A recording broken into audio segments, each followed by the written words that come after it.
제가 이번에 애틀란타에 가서 한 집에 하루 딱 머물고 그 다음에 호텔에서 머물렀는데, 내가 너무너무 사람들을 많이 만나니까 그 집 주인 자매하고 형제가 신부님 좀 편안하게 하루 아무도 안 만나게 해드린다. 그래갖고 아무도 그 집엔 오겠다는 분들이 많았는데 초대를 안 했어.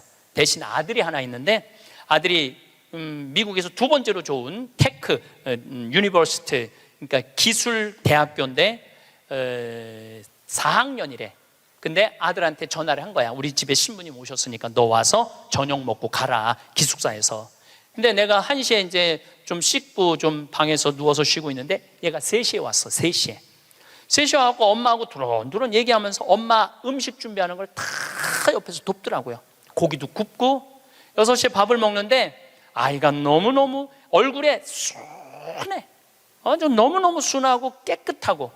근데 밥을 먹고 이야기를 두런두런하고 밥 먹고 난 다음에 끝났는데 10시까지 나하고 얘기를 하는 거예요.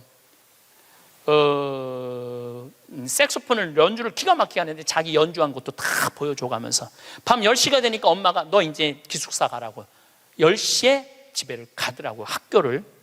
내가 여러분들 집에 갔어. 여러분들 자녀 중에 서울대학 법대 다니는 애가 있어. 근데 내가 여러분들 집에 방문했어. 5분 신부님 오니까 너 우리 집에 와서 저녁 식사해라.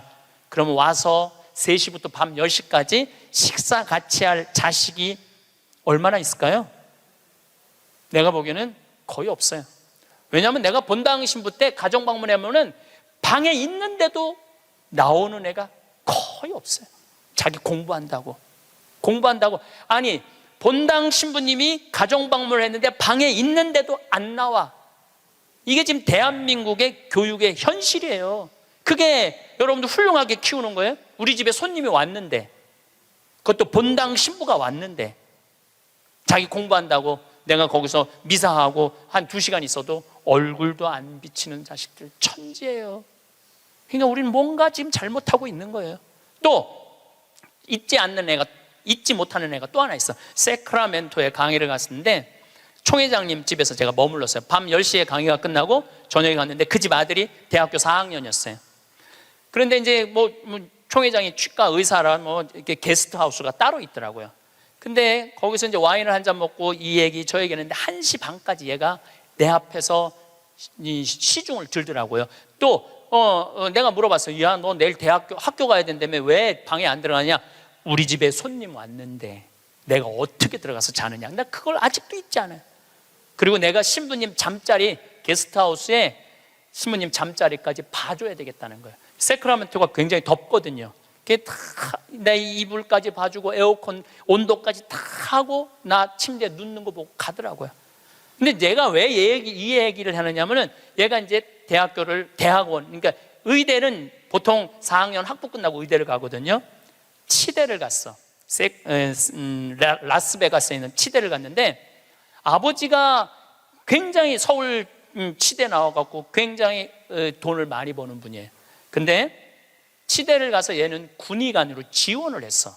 군의관으로 지원하면 의대가 1년에 학비가 1억이래요. 그 학비를 국가에서 다 대줘. 그 용돈도 다 내줘. 야, 너 아버지 돈 많은데 아버지한테 돈 달라고 그러지 왜 네가 군의관까지 지원을 하느냐? 근데 또 그 아이가 또 잊지 못하는 말을 했어요. 내가 왜 엄마 아빠의 미래를 빼앗아야 되느냐고.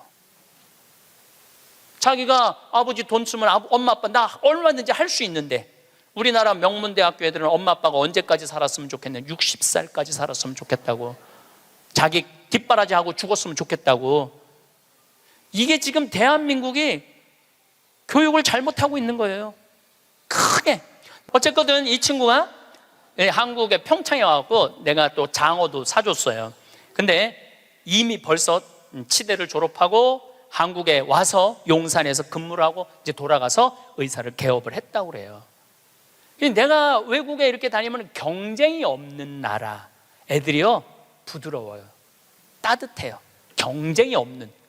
근데 경쟁이 있는 데를 가보면요 너무너무 살벌해요. 근데 대한민국은 나라 전체를 경쟁으로 만들어 놨잖아요. 그냥 나라가 살벌한 거예요. 나라가. 또 이 프랑크푸르트에 유럽에 강의를 갔는데 그 가족들도 내가 잊지 못해. 내가 프랑크푸르트 주교자 성당에 가서 미사를 좀 봉헌하고 싶다 그러니까 엄마가 이 독일어가 유창하지 않았던 거죠. 아들하고 딸한테 연락을 하더라고. 딸은 학교 선생님, 아들은 법대인지 의대를 다니는데 신부님 안내 좀 하라고. 두 아이가 나와서 나를 안내를 하는데 기가 막히게 안내를 하더라고요. 그리고 너무너무 음식도 잘 시키고 하나하나 설명을 해주는데, 대한민국에서 여러분들 내가 명동에 가갖고 좀 명동 구경 좀 하고 싶으면 여러분들 자녀 중에 신부님 좀 안내 좀 하라고 그러면 여러분들 아들 중에 엄마가 가서 해. 내가 가서 해. 그러니까 이게 이 영어로 말하면 우리나라 애들은 프렌들리하지 않아요. 다정하지 않아요. 다정하지가 않아. 애들을 보면 굉장히 불편해. 애들이 앞으로 만들어갈 세상은 어떤 세상일 것 같아요? 지금 대한민국이요, 교육 제도를 바꾸지. 제가 아까 1000년, 100년, 10년, 2030년, 2040년 얘기하죠. 완전히 새로운 세상이 되고 있어요. 지금 공부 잘한다고 좋은 세상은 끝났어요. 행복한 사람이 많아야지 행복한 나라가 되는 거예요. 그러니까 여러분들 행복한 나라를 가꿔야 돼요. 행복한 나라를. 부탄의 교육부 장관이 한국을 방문해서 부탄 국민 행복지수 1위 나라예요. 그런데 이 교육부 장관이 정말로 대한민국 사람들한테 기가 막힌 얘기를 하고 갔어요. 부탄은 학교를 1등을 골라내는 곳이 아니라고 생각한다. 우리 교육은 아이들이 학교 와서 행복하고 즐겁게 놀고 사랑하고 양보하고 배려하고 질서를 가르치는 걸 우리는 교육의 목표로 생각한다. 근데 우리는 하버드 대학을 보내야 되고 서울 대학을 보내야 되잖아요. 내가 그 얘기를 하니까 우리 후배 신부들하고 한 달에 한 번 모임이 있는데 후배 신부 하나가 그러더라고요. 신부님, 그 말 들어보니까 그래요. 어떤 아이가 엄마가 하버드대 그래갖고 애가 하버드대를 딱 합격하고 난 다음에 엄마한테 엄마 원하는 하버드대 갔어. 나 찾지 마. 그리고 사라졌대요. 아직까지 안 나타났대요. 아이가. 그러니까 하버드 대학은 누가 가고 싶었던 거야? 엄마가 가고 싶었던 거예요. 애가 가고 싶은 건 아니에요. 우리가 지금 뭔가 교육을 잘못하는 거죠. 여러분들 정말로 공부 못하면 불행할까요? 내 조카들은 그렇게 저지방 대학을 저지하겠다고 저지방 우유를 그렇게 먹었는데 다 저지방 대학교 나왔어요. 근데 우리 조카 애들은 다 행복해요. 우리 조카 애들이 제발 삼촌 방송에 우리 얘기 좀 하지 마 그랬는데도 내가 안 할 수가 없는 게 애들이 너무너무 행복해요. 우리 조카들은 내가 수원에 어머니 아버지 모시고 식사한다 그러면은요, 일주일 전에 얘기하면 100% 나와요. 그러니까 공부를 못하는 건 죄가 아니야. 그런데 가족 모임에 안 나오는 건 죄야. 그건 죄야. 가족 모임에 안 나오는 건 죄예요. 공부를 못하는 건 죄가 아니에요. 그럼 우리 애들이 다 저지방 대학에 졸업을 했는데 우리 애들이 지금 불행하게 사느냐? 우리 조카 애들은 6명이 다 친해요. 왜냐하면 우리 조카 애 중에 한 명만 서울대학을 나왔으면 그렇게 친하지 않을 거야. 똑같이 다 저지방 대학을 나와서 애들이 너무너무 친해. 그리고 우리 조카 애들은 직장 생활하는 애들이 한 명도 없어요. 왜냐하면 직장 생활에 이력서를 낼 만큼 스펙이 안 돼. 그래서 직장 생활하는 애들이 한 명도 없어. 그런데 돈도 잘 벌어요. 우리 누나 아들은 2가지 일을 하는데 나한테 자세하게는 얘기는 안 해도 내가 보니까 대충 1년에 1억 이상은 버는 것 같아요. 다른 애들도 다 결혼도 잘하고 결혼 생활도 잘하고 행복하게 살아요. 얘네들은 어렸을 때 공부 딱 보고 내가 그랬어요. 우리 형제들한테 공부를 못하는 건 죄가 아니다. 죄인 취급하지 말아라. 그래서 얘네들은 학원을 다니는 애들이 거의 없어. 그리고 공부 못한다고 욕먹은 애들이 없어. 그러니까 얘네들은 지방대학을 다녀도 전혀 부끄러워하지 않아요. 욕을 먹었어야지 부끄러워할까요? 욕을 먹었어야지. 욕을 안 먹으니까. 근데 이번에 우리 형 누나가 제일 위고 큰형이 있는데 큰형 아들이 대학을 졸업했어요. 물론 직장생활 못했죠. 근데 누나 아들이 그 형 아들한테, 사촌이죠, 프란치스코와 클레멘스한테 내가 이걸 해보니까 이게 블루오션이다. 너 이거 한번 해봐라. 그래갖고 그 형이 보름 동안 다 시장 조사를 해주는 거야. 입지 조건까지도 다 조사를 해주고 나한테 보고를 했죠. 제가 한 5년 전부터 우리 형제들한테 우리 조카들이 이제 졸업하기 시작하는데 내가 보니까 얘네들은 직장 생활 못하고 다 장사할 것 같다. 근데 성격이 좋으니까 내가 보니까 장사해도 승산이 있을 것 같다. 그래갖고 개를 모았어요. 한 달에 400만 원씩. 그러니까 5년을 모았으니까 2억 5천을 모은 거죠. 우리 조카들은 내가 그랬어. 니네들 은행 들락날락 하면서 자괴감 느끼지 말아라. 니네 외삼촌 형제들이 다 돈을 모았으니까 가게 할 때 다 오픈, 다 돈 대줄 거다. 다 대줬어요. 또 얘네들 갚어. 그럼 그동안 또 대주는 거죠. 그래 얘 뭐 얼마 7,800만 원 들어간대. 다음 날 딱 통장은 내가 갖고 있어요. 다른 사람이 갖고 있으면 무슨 일이 나잖아. 내가 갖고 있는 거예요. 통장 이름이 사랑의 황씨 통장이야. 사랑의 황씨 통장. 7,800만 원 딱 보냈어요. 졸업하자마자 2월 20 며칠 날 오픈을 했는데 한 달 딱 지나고 났는데 보고가 들어왔는데 한 달 동안 다 제하고 번 돈이 650만 원이래. 그랬더니 또 할머니들이 그 종목이 뭐냐고 이렇게 물어보는 분들이 있어요. 자, 거기에 내가 한마디 할게요. 행복한 애가 가게를 하면은 돈을 벌어요. 불행한 애가 가게를 하면은요 망하게 돼 있어요. 종목이 문제가 아니에요. 행복한 사람이 행복하게 사는 거예요. 얘네들은 그냥 쭉 행복하게 사는 거야. 스트레스 안 받고 바보 병신 소리 안 듣고 그냥 성당 열심히 나가고 너 착하고 할머니 할아버지 공경하고 그러면 돼. 우린 욕심 없어 너한테. 쭉 행복한 애들이 행복하게 사는 거예요. 얘네들 판검사 안 돼도 난 하나도 부끄럽지도 않고 난 내 조카들이 너무너무 자랑스러워요. 열심히 살고 얼마나 좋아요. 꼭 공부를 잘해야지 행복한 거는 아니다. 그냥 성실하고 착하고 마음이 따뜻하면요 다 살아가요. 우리 생태마을에 우리 직원들이 40명이 있어요. 왔다 간 사람이 한 100명도 넘을 거예요. 근데 제가 내린 결론은 행복하게 자란 애가 직장 생활도 잘한다야.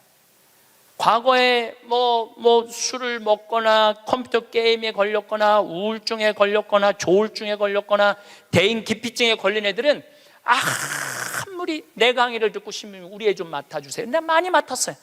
정말로 수십 명도 더 데리고 있었어. 근데 그런 이력이 있는 애들은 결국은 직장 생활을 못 하더라고요. 그런 이력이 있는 애들은 결국은 안 돼. 그러니까 결국은 애를 만들어내는 건 주위 사람이 아니야. 부모가 아이를 얼마나 아끼고 사랑하느냐, 이게 중요한 거예요. 공부가 중요한 게 아니고 출세가 중요한 게 아니고 이 세상에 와서 행복한 게 중요한 게, 행복한 게. 우리 집에 조카 손녀가 태어났어요. 이제 3살 됐는데 그 아이랑 같이 시간을 보내면은 그야말로 너무너무 재밌어요. 또 우리 누나가 만나면은 그렇게 주책스럽지 않은 여자인데 요즘 만나면은 손녀 얘기밖에 안 해요. 손녀가 뭐 말한 거, 행동한 거, 뭐 또 우리 그 로사는 그 뱀을 참 좋아해요. 살아있는 뱀을 3살짜리가 목을 막 감고 막 뱀 만지고 도마뱀 만지고 아주 특이한 애.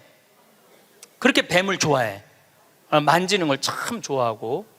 그래서 이제 그 아이가 하는 행동을 3살짜리인데 무슨 주사를 맞으러 가는데 의사 선생님한테 그랬대. 나는 씩씩해서 안 운다고 선생님. 나는 안 운다고. 근데 대개는 이제 그러고도 우는데 얘는 주사를 딱 놨는데도 하나도 안 울고 딱 맞고 난 다음에 내가 안 운다고 그러지 않았느냐고. 너무너무 아이가 참 재밌고 정말 신비하죠.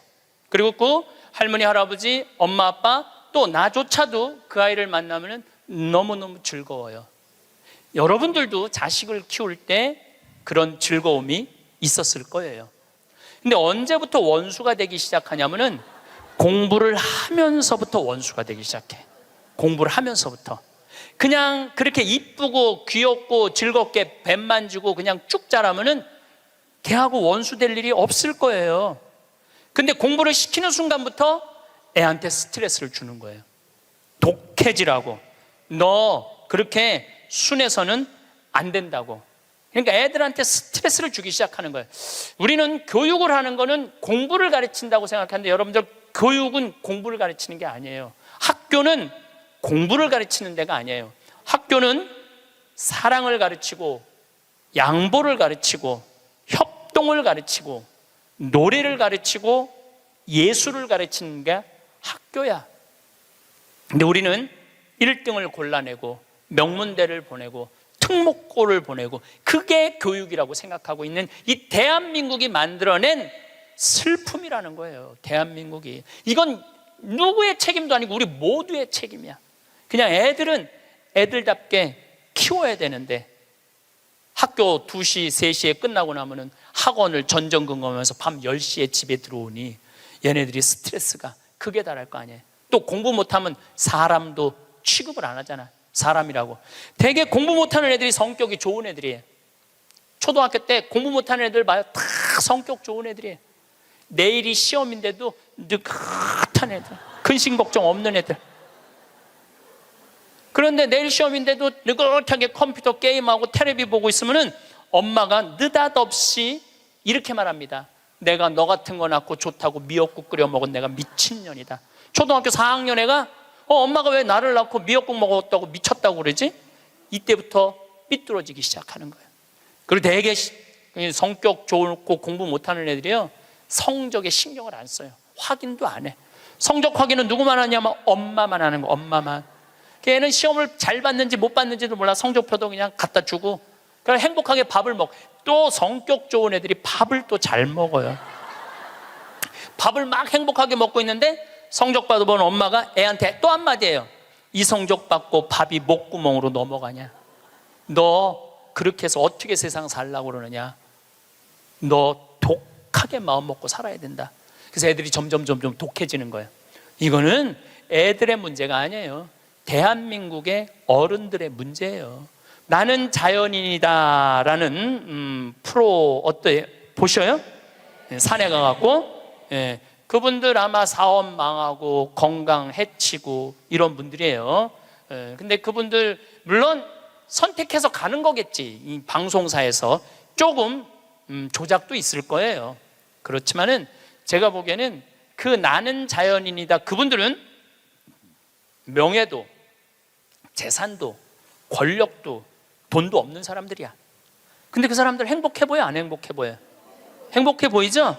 국회의원들 지금 그 사람들 여러분 보면 행복해 보여, 안 행복해 보여? 그러니까 우리는 행복의 기준이 바뀌어야 돼. 신부님 말씀대로 성주순례도 가고 맛있는 것도 사 먹고 다 했는데 돈 다 썼는데 그때도 안 죽고 주머니에 돈 한 푼 없으면 어떻게 해요? 그때는 여러분들 어떻게 하면 되느냐면 집에 가만히 앉아 있으면 돼요. 그때는.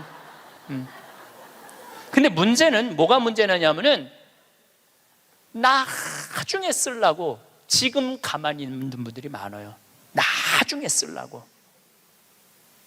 근데 내가 이렇게 얼굴을 보니까 돈 쓸 수 있는 마지막 얼굴들이야. 나중에 어디서 나중에. 지금 안 쓰면은 나중에는 더 못 써요. 지금 안 쓰면 나중에 더 못 써요. 그러니까 지금 쓰세요. 성주순례도 가고, 한국도 지난 목요일 날 우리 직원들 데리고 민둥산에를 갔었어요. 정선에. 너무너무 잘 해놨어. 내가 뭐 전 세계를 다니면서 대한민국처럼 등산 잘할 수 있도록 꾸며놓은 나라도 없어요. 대한민국처럼 등산할 수 있도록 꾸며놓은 나라도 없어요. 또 그거 끝나고 난 다음에 정선에 레일 바이크라는 걸 우리 직원들 40명하고 탔어요. 이야, 신나더라고요. 우리나라도 다닐 때가 너무너무 많아요. 그리고 여러분들이, 제가 한 10년 전에 할머니들이 용돈이 5만 원 나올 때가 있었어요. 내가 그때 할머니들한테 뭐라고 그러냐면 5만 원 다 닦아 써라. 조금 있으면 10만 원 나올 거니까. 10만 원 올랐죠? 다 닦아 써라. 조금 있으면 20만 원 나올 거다. 지금 20만 원 나오죠? 다 닦아 쓰세요. 5년 후에는 최소한 60만 원, 70만 원 나와요. 5년 후에는 내가 자신 있게 얘기할 수 있어요. 그리고 그렇게 가야 되고, 그렇게 가야 돼요. 그래야지 여러분들도 행복하게 살 거 아니야. 우리나라가 경제 규모가 작으면 내가 이런 말을 감히 못해요. 우리나라 경제 규모 굉장히 커요. 그리고 대기업에서 돈을 내놔야 돼요. 대기업에서 돈을 내놔야 돼요.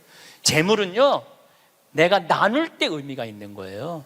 나 혼자 이걸 가지고 나 돈 많다고 자랑하는 건 아무 의미가 없어요. 난 내 강의 때 핸드폰 올려도 한 번도 신경질을 부린 적이 없어. 한 번도. 이것도 다 이해가 되더라고. 내 나이만 돼도 네 바지에서 올리는지 내 바지에서 올리는지도 몰라. 예.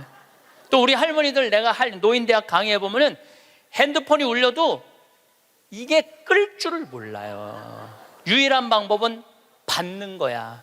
딱 받아. 나 신부님 지금 강의 들어. 근데 저쪽에서 엄마 중요한 얘기야. 그러면 공간 개념이 없어져요. 말해봐. 그러고 나보다 더 크게 대화를 해. 무슨 일인데? 막 이러면서. 나이를 먹으면 어쩔 수가 없어요. 그래서 내가 깨워서 있으라는 거예요. 깨워서. 근데 저도 뭐 내 핸드폰 켜놨는지 꺼놨는지도 몰라. 근데 이 진짜 내 들은 얘기인데, 어떤 자매가 핸드폰을 켜놨는지 꺼놨는지 핸드폰을 뭐 냉장고에 넣어놓고도 찾고 지갑도 잃어버리고 가방도 잃어버리는 자매가 있었대. 근데 여러분들 그렇죠? 지금 깜빡깜빡하죠? 옛날 같으면 46세 평균 연령이었을 때는 100년 전에 여러분들 지금 살아있는 사람 한 명도 없어. 다 죽었어. 근데 너무 오래 사니까 그런 일이 벌어지는 거야. 너무 오래 사니까 잊어먹는 것도 많고. 근데 어떤 자매가 하도 건망증이 많은 자매가 너무 잘 잊어먹었는데, 근데 한 번은 이제 운전을 하려고 딱 차에 탔는데 운전대가 없어졌더래. 운전대가. 내가 이제 잊어먹다 운전대까지 잊어먹는구나. 너무너무 당황을 했대. 이 운전대가 어디 갔나 이놈의 차에. 한참을 찾고 정신을 차려보니까 앞문으로 타야 되는데 뒷문으로 탄 거야. 뒷문으로 타갖고 거기서 운전대를 찾고 앉아있어. 이게 뭐 앞문인지 뒷문인지도 모르고서 참 이게 너무 오래 살아서 그래. 너무 오래 살아서. 그래서 인생은 여러분들, 이제는 여러분들이 자아 완성이라는 큰 숙제가 남아있어요. 이제 뭐 출세할 것도 아니고 판사 될 것도 아니고 검사 될 것도 아니고 국회의원 될 것도 아니고 대통령 될 것도 아니잖아요. 그건 또 중요한 것도 아니고, 가장 중요한 거는 내가 이 세상을 충만하게 살아가고 행복하게 살아가고 확신을 가지고 살아가는 게 중요한 거예요. 그러려면 자아 안성을 하기 위해서 뭐가 필요하냐면 깨달음이 필요한 거예요. 깨달음. 깨달으려고 여기 나온 거 아니에요? 그렇죠? 오늘 많이 깨달았죠? 여러분들은 내가 봐도 훌륭한 분들이야. 훌륭한 분들이야. 예. 여러분들 정말 훌륭한 분들이에요. 여러분들 같은 마음이 많은 분들이 있으면 대한민국은 행복해요. 제가 사제로 살면서 처음에는 몰랐어요. 사제가 얼마나 위대한 일을 할 수 있는 사람인가를 몰랐어요. 그냥 신부 강론하고 미사하는 건 줄만 알았어요. 근데 지난번에 우리 평화방송에서 성서 황창현 신부와 함께 했다는 성경 여행 있죠? 예, 그거를 하면서 12번을 강의를 해서 총 24시간이지만 한 번 강의할 때마다 내가 한 사람씩 고쳐준다고 그랬어요. 병원에서. 왜냐하면 예수님 성서를 묵상하면 전부 병 고치는 거야. 여기 오신 분들도 아마 아픈 것 때문에 고통스러운 분들 많을 거예요. 그리고 이게 빨리 치유되기를 간절하게 바라는 분들 많을 거야. 근데 문제는 나는 말씀의 은사는 받았는데 치유의 은사를 못 받았어요. 난 진짜 치유의 은사가 없는 것 같아. 남들은 안수기도 하면 막, 우리 오홍진 신부님 한참 젊었을 때 성령 충만했을 때 이쪽 쓰러진다면 이쪽 100명 쓰러지고 저쪽 100명 쓰러지고 그러는데, 나는 25년 동안 안수기도를 그렇게 했는데도 쓰러진 사람이 한 명도 없어요. 정말로. 그리고 그게 치유 은사 있는 신부들이 있어요. 확실히 그걸 내가 느껴요. 분명히 있는 분들이 있어요. 근데 내가 이렇게 신부님 제발 그래도 안수 좀 해주세요 그래갖고 내가 탁 손을 얹으면은 내가 느껴. 내 손에서 아무것도 안 나오는 게 느껴져. 이 아무것도 안 나오는 누르고 있는 나도 한심하고, 더 한심한 건 아무것도 안 나오는데 치유하겠다고 머리 디미는 교우들이 더 불쌍한 거예요. 더 불쌍해. 미안하기도 하고 안타깝기도 하고. 그런데 12명을 수술을 해주겠다고 빈센트 병원하고 연락을 했는데, 정말로 놀라운 거는 돈이 8천만 원이 들어가요. 12명 수술해 주는데 병원에서 반 부담하고 내가 반 부담하는 거니까 8천만 원이 들어가는데, 그 돈이 마지막에 얼마까지 들어왔느냐면 8,150만 원까지 들어왔어. 그래갖고 내가 150만 원도 수님한테 보냈어. 신부님 8천만 원이라는데 150만 원은 왜 보냈습니까? 들어왔으니까. 돈이 들어왔으니까. 이거 가지고 과일 사서 보내고, 수술한 사람들 영양제 사서 보내라고 병원에서 그 150만 원 갖고 12명한테. 그래서 몽고 사람, 아프리카 사람, 베트남 사람, 또 우리나라 있는 분들 정말 기가 막힌 분들 수술 다 해줬어요. 너무너무 좋더라고요. 아주 쑥스러우네. 내가 박수 받으려고 그러는 게 아닌데. 내가 한 게 아니에요. 내가 한 게 아니고 교우들이 보내준 거예요. 내가 한 게 아니고.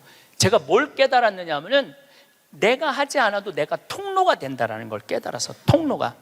그런데 더 놀라운, 이건 박수 받을 게 아니라 더 놀라운 거는 그 성경 여행에 그걸 보면서 할머니들이 돈을 보내준 거야. 할머니들이 돈을 보냈는데 그 할머니 아마 돌아가셨을 수도 있어. 전라도 광주에 있는 할머니인데 평창에 피정을 오셨어. 신부님, 저 온몸에 암이 다 퍼졌습니다. 아마 2달, 지난 6월 달에 와서 할머니가 나한테 한 얘기예요. 2달, 3달밖에 못 살 것 같습니다. 그런데 제가 나는 죽어도 신부님이 죽어가는 사람 수술해 주는 거 방송을 통해서 봤습니다. 제가 신부님 평생 모은 돈 2천만 원을 8월 며칠이면 그걸 탄대. 그걸 보내드릴 테니까 저는 죽지만은 신부님 2사람 살려달라고 돈을 보냈어. 2천만 원을 8월. 나는 이제 뭐 미국에 있었으니까 한국에 들어와 보니까 돈이 들어와 있었더라고, 할머니가. 그리고 그걸 보고 또 돈이 많이 들어왔어. 하여튼 많이 또 들어왔어. 그래갖고 수님한테 또 연락을 해갖고 수술해 주라고 그랬더니 또 8명을 또 수술을 해줬어요. 그래서 이제 다음 주 목요일 날 평화방송하고 수요일 날인가 보다. 다음 주 수요일 날 평화방송하고 전달식 돈 4천만 원이면 8명을 수술해 줄 수 있는 거. 4천만 원이면은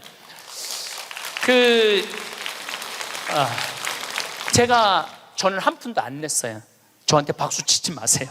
저는 한 푼도 안 냈어요. 근데 제가 뭘 깨달았느냐 하면은, 내가 좋은 지향을 가지고 저는 이런 일을 하고 싶습니다. 이렇게 도와주고 싶습니다. 내 이 지향을 가지고 살면은 하느님이, 그리고 하느님을 사랑하고 하느님 나라를 사랑하는 교우들이 도와주는구나. 그 내가 심부름의 역할은 할 수 있는 거 아니냐. 그런 걸 깨달으니까 이제 어려운 데를 찾아서 도와주게 되더라고요.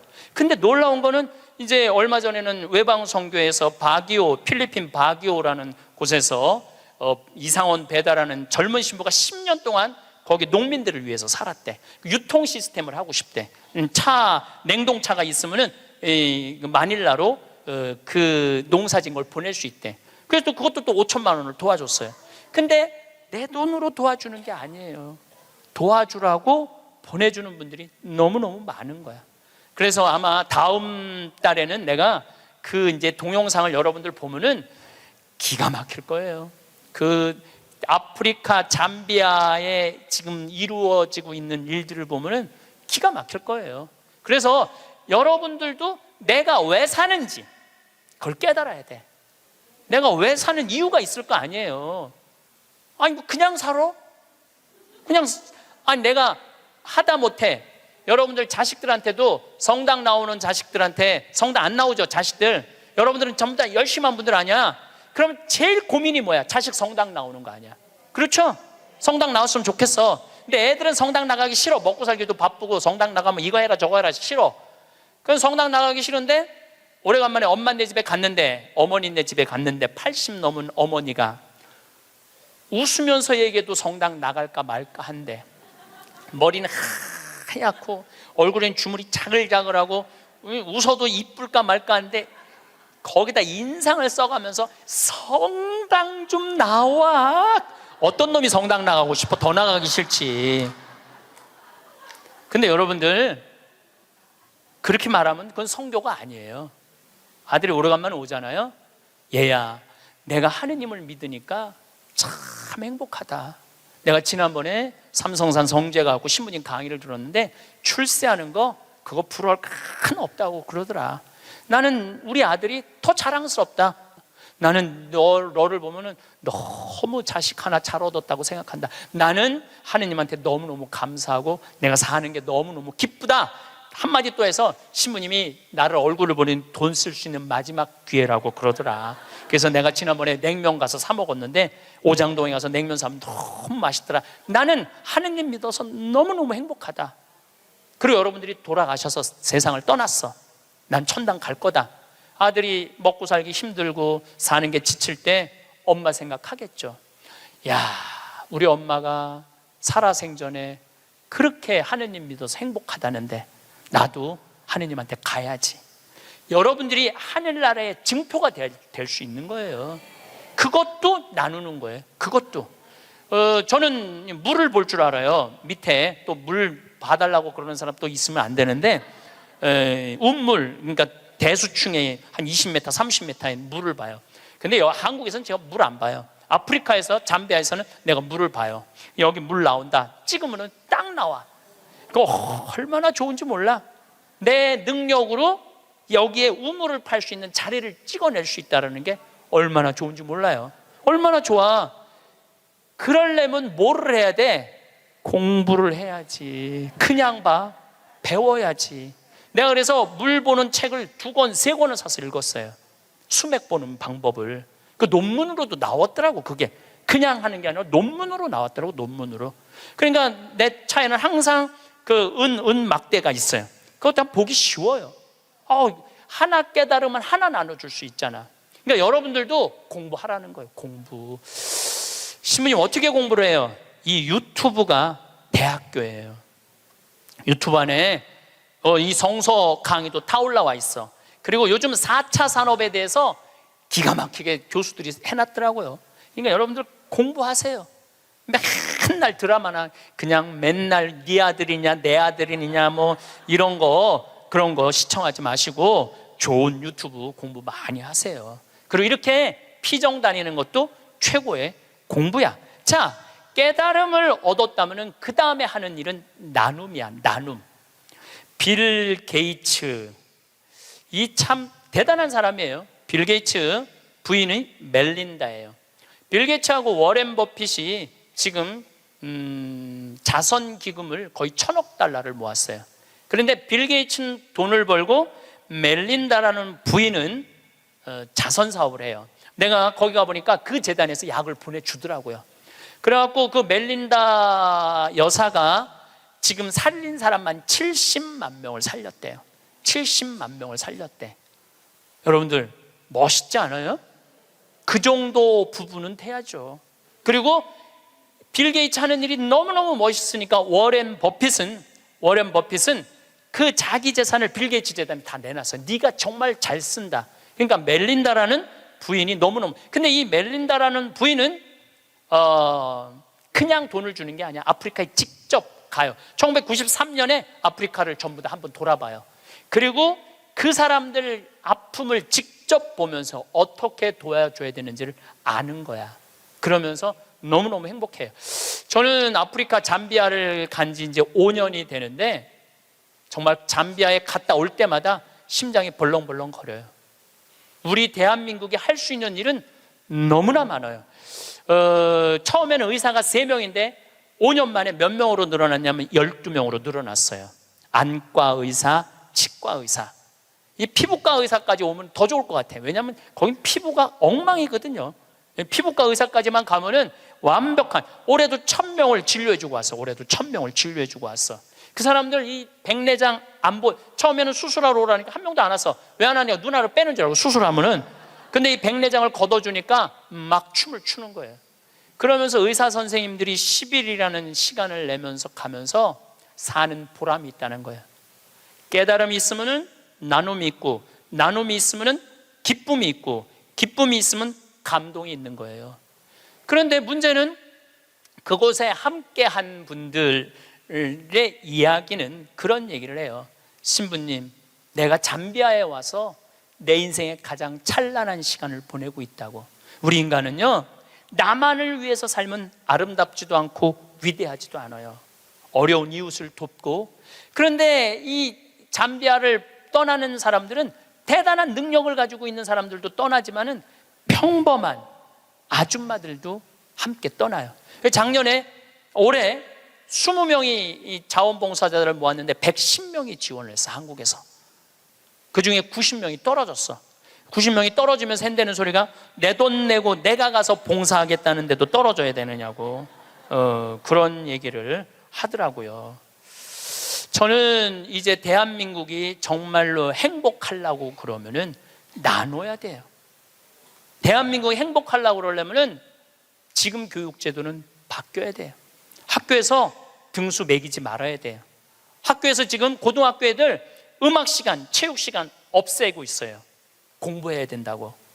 내가 보니까 정신 나간 짓이에요. 아이들이 노래를 하면서 공을 차면서 사회성을 배우는 거예요.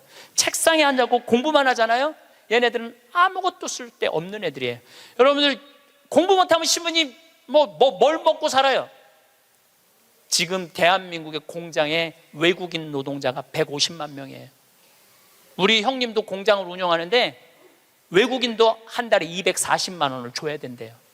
그러면은 내가 펜대 굴릴 생각 안 하고 몸으로 해갖고 여러분들 지금 공장에 가면은 천지가 돈 200~300만 원 다 받아요. 근데 우리는 뭐만 배웠어? 공부만 배웠고 출세만 배웠고 최고 높은 자리에 올라가는 것만 배웠어. 공장에서 일하는 건 용납을 할 수가 없는 거야, 자존심 상해서. 그래서 명문대학교 나온 애들 50%가 취직이 안 된 애들이 집에서 놀고 있는 거야. 누구 거 빼먹고 살아? 엄마 아빠 미래를 빼먹고 살고 있는 거예요. 엄마 아빠 미래를. 근데 이게 왜 그러냐면 대한민국이 잘못 키워서 그래요. 잘못 키워서. 몸으로 사는 거는 결코 나쁜 게 아니에요. 몸으로 사는 것처럼 솔직하고 정직한 게 없는 거예요. 그래서 여러분들도 정말 애들을 공부로 가르치지 말고 사람을 가르치는 교육을 저는 했으면 참 좋을 것 같아요. 이제 다음 달에는 제가 마지막으로 이렇게 살았으면 어떻게 죽어야 되느냐. 이 죽는 것도 큰 숙제예요. 여러분들 최고의 숙제가 뭔지 알아요? 잘 죽는 거예요. 잘 죽는 거. 내년 2월 달부터 사전 의료 의학 지향서, 그러니까 나는 사전 연명 의료 그거를 나는 이제 죽을 때 연명 치료 안 한다. 그게 법으로 통과됐어요. 법으로 통과가 되었고 내년 2월 달부터는 나는 암에 걸렸다. 그러면은 더 이상 치료 원하지 않는다. 말기 암 더 이상 치료 원하지 않고 심폐소생술 안 한다. 여러분들 80살 넘어갖고 심폐소생술 하면 어떻게 돼요? 갈비뼈 다 부러져요. 왜 죽어가면서 갈비뼈 부러뜨려가면서 죽어야 돼? 그냥 편안하게 죽으면 되지. 그러니까 죽는 것도 큰 숙제야. 우리 아버지께서 지난 4월 10일 날 세상을 떠나셨어요. 근데 정말로 편안하게 보내드렸어요. 그리고 저는 아버지에 대한 그리움이 있지만 이제는 떠날 때가 돼서 떠나셨다라는 생각 들어요. 87세에 떠나셨으니까 그럼 그 정도면 됐죠. 우리는 자꾸만 더 가져야 한다고 말하는 세상에 살고 있습니다. 무언가를 손에 쥐어야 안심이 되고 더 많이 가져야 마음이 편해질 것 같습니다. 하지만 그렇게 애써서 무언가를 손에 쥐어도 마음 한구석은 왜 허전할까요? 손에 쥔 것이 많아져도 마음이 채워지지 않는 것입니다. 이것은 참으로 이상한 일입니다. 더 많이 가질수록 더 행복해져야 하는데 실제로는 그렇지 않습니다. 이런 허전함 대신 나누는 삶이라는 따뜻한 길이 있습니다. 나눔은 단순히 무엇을 갖는가가 아니라 어떻게 사는가에 대한 이야기입니다. 따로 떨어진 우리를 하나로 이어주는 가장 정겨운 길입니다. 그런데 나눔이라는 말을 들으면 많은 분들이 부담을 느낍니다. 내가 가진 것이 많지 않은데 무엇을 나눌 수 있을까 하는 걱정이 앞서기 때문입니다. 하지만 진정한 나눔은 가진 것에 많고 적음과는 관계가 없습니다.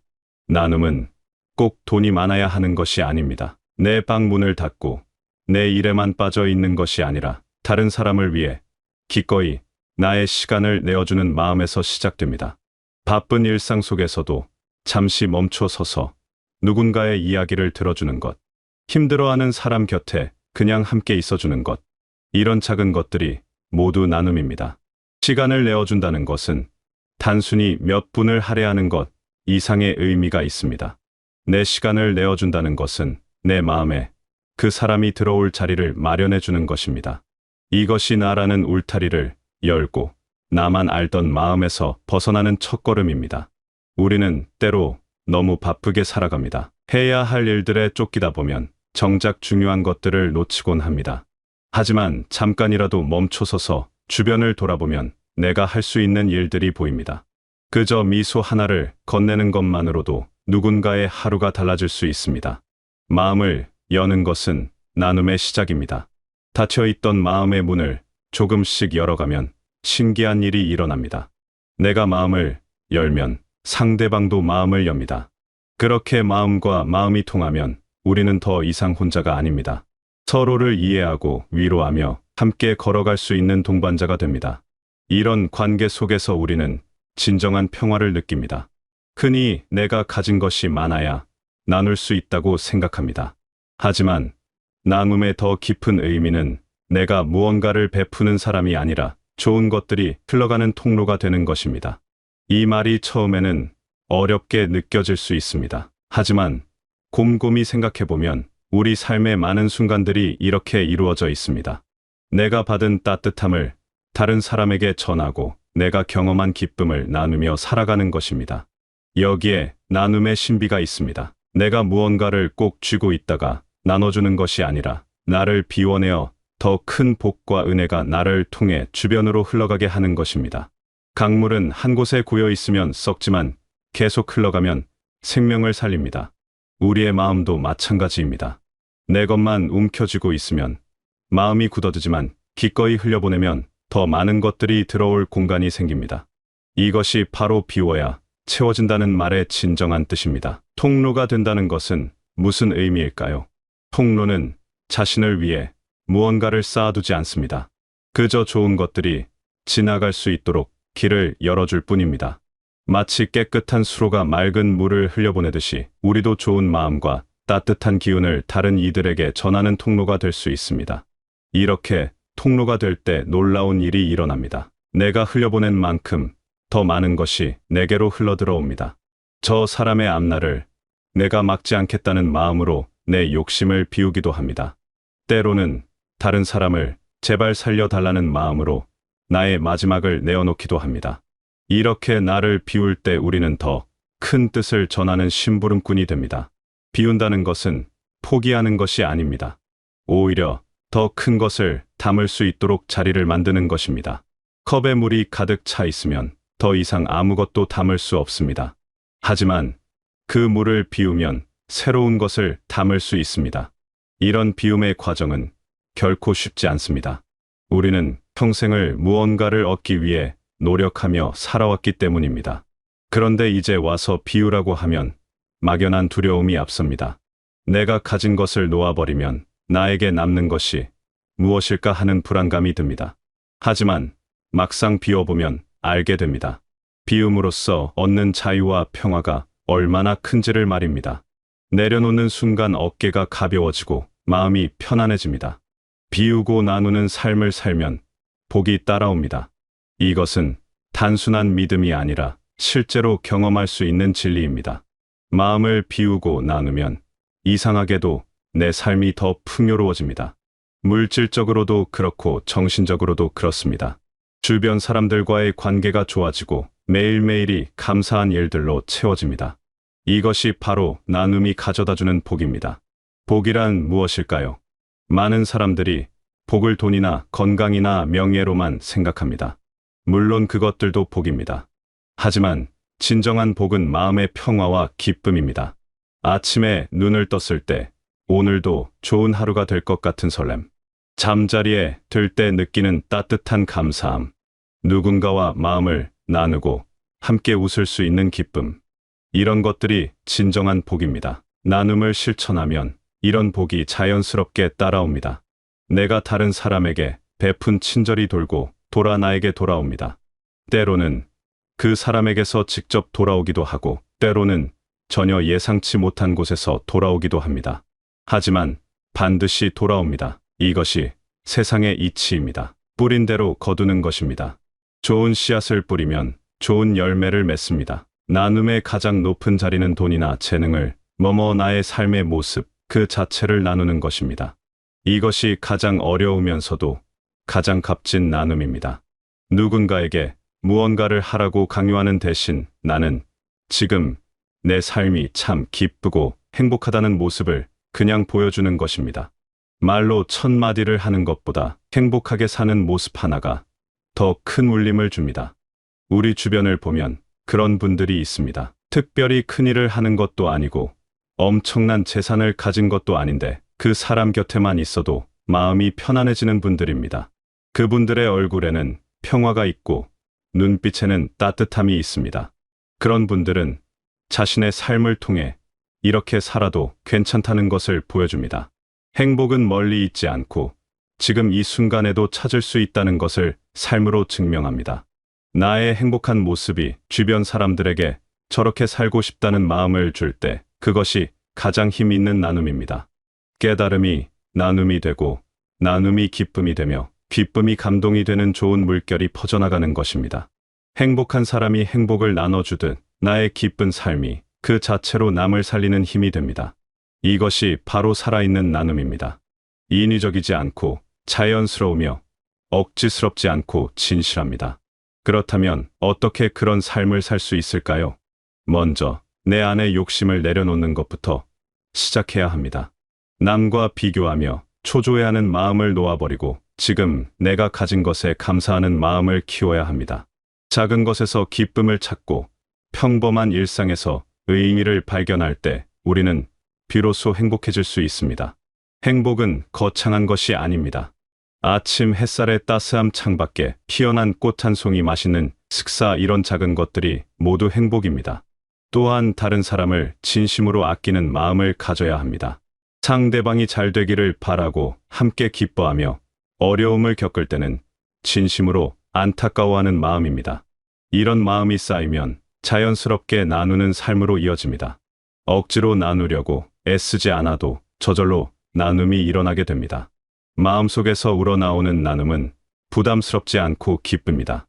마음을 나누면 복을 받습니다. 이것은 오래전부터 전해 내려오는 지혜입니다. 착한 일을 하면 복을 받는다는 말을 우리는 어릴 때부터 들어왔습니다. 이제는 그 말의 진정한 의미를 깨달을 때입니다. 복은 하늘에서 갑자기 떨어지는 것이 아닙니다. 내가 마음을 나누고 베풀 때 자연스럽게 생겨나는 것입니다.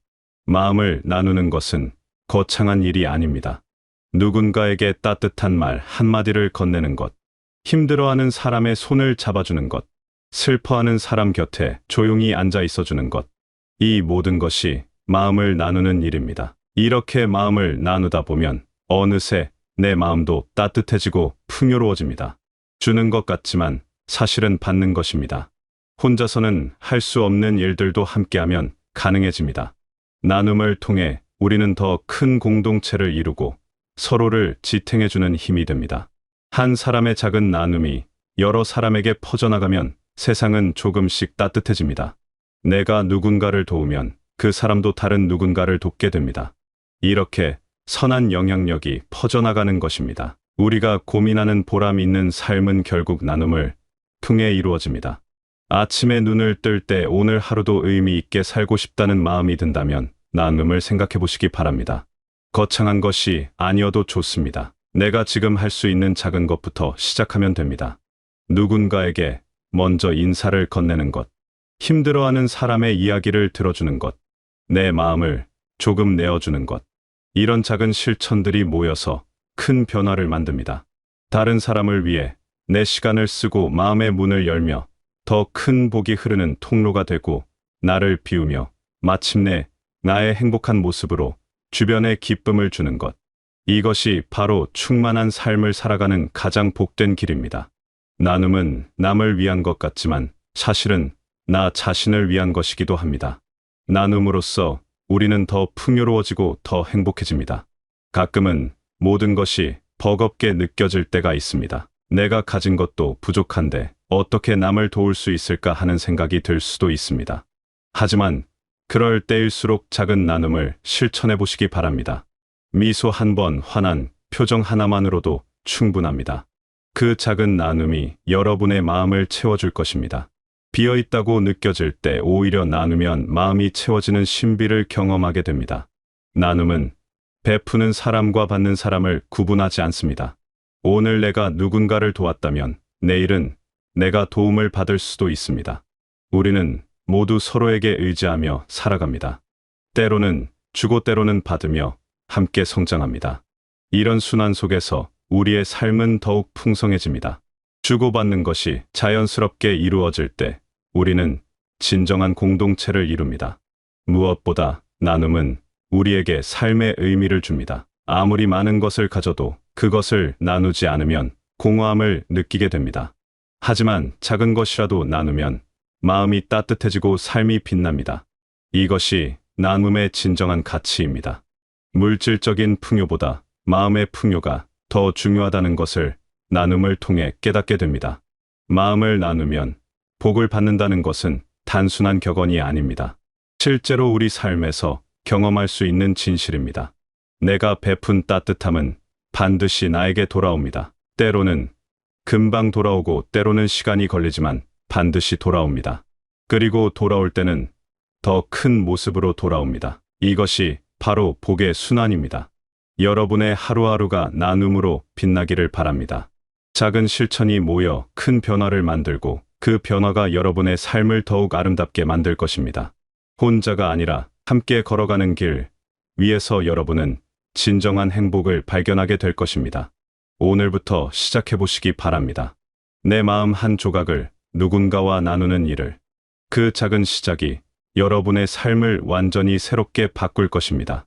비워야 채워지는 삶의 기쁨을 여러분 모두 경험하시기 바랍니다.